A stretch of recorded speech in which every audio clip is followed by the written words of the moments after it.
वनवास के काल में वर्णन आता है कि जब राम जी पैदल चित्रकूट की ओर प्रस्थान किए ना, तो रास्ते में जो कांटे लग गए राघव को, तो एक संत के श्रीमुख से हमने सुना है कि जो कांटे राम जी को लगे ना, हमारे गुरुदेव भगवान भी इस प्रसंग को कह के रोज आते हैं।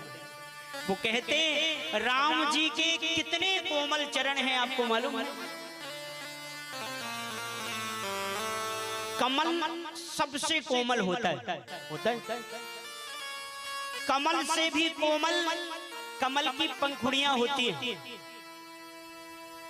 उन पंखुड़ियों से भी कोमल कमल का पराग होता है। आपने देखो कमल के पंखुड़ियों के ऊपर पीला पीला सा वो पराग लग जाता है, वो बड़ा कोमल होता है। और उस पराग से भी कोमल है कौन? कमला, महारानी लक्ष्मी। और लक्ष्मी जी के भी शरीर में सबसे ज्यादा कोमल हैं उनके कर कमल, और कर कमल में भी उन कमल के पराग से भी कोमल कोमल कमला, और कमला के भी कोमल कोमल वो कमल हस्त। और ऐसे कोमल हाथों से जब लक्ष्मी जी नारायण के चरण दबाती हैं, तो ऐसे कोमल हाथों से चरण दबाने में भी पीड़ा हो जाती है भगवान के चरणों में। सोचिए कितने कोमल चरण हैं, और ऐसे कोमल जब बिना उपाहन के, बिना खड़ाहू के, और वो जंगल की ओर गए ना, तो कांटे चुभे महाराज। भगवान चौंक जाते हैं, और माता जानकी जी तुरंत कहती हैं बैठिए सरकार, यहाँ शिला में बैठ जाइए, मैं आपका ये कांटा निकाल दूं। लक्ष्मण जी, जानकी जी इतना प्रयास करते हैं पर वो कांटा नहीं निकलता। और जब कांटा नहीं निकलता तो राम जी मुस्कुरा करके कहते हैं, जानकी जी तो रुदन करने लग जाती हैं, आप कैसे चलोगे?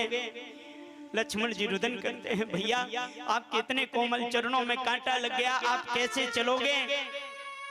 राम जी कहते हैं, लक्ष्मण सत्य बात तो यही है, ये कांटा निकल नहीं रहा, और सच बात यह है कि मैं इसे निकालना भी नहीं चाहता। इसने मेरे चरणों का आश्रय लिया है, भले ही ये कांटा है तो क्या हुआ, पर मैं इसे निकालूंगा नहीं। और महाराज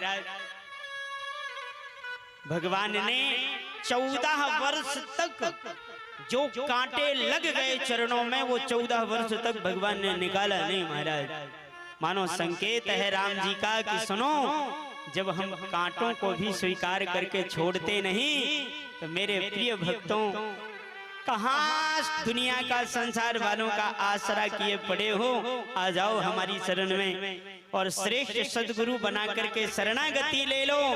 जिसने कांटों को नहीं निकाला वो तुम्हें क्या निकालेगा अपने पास से।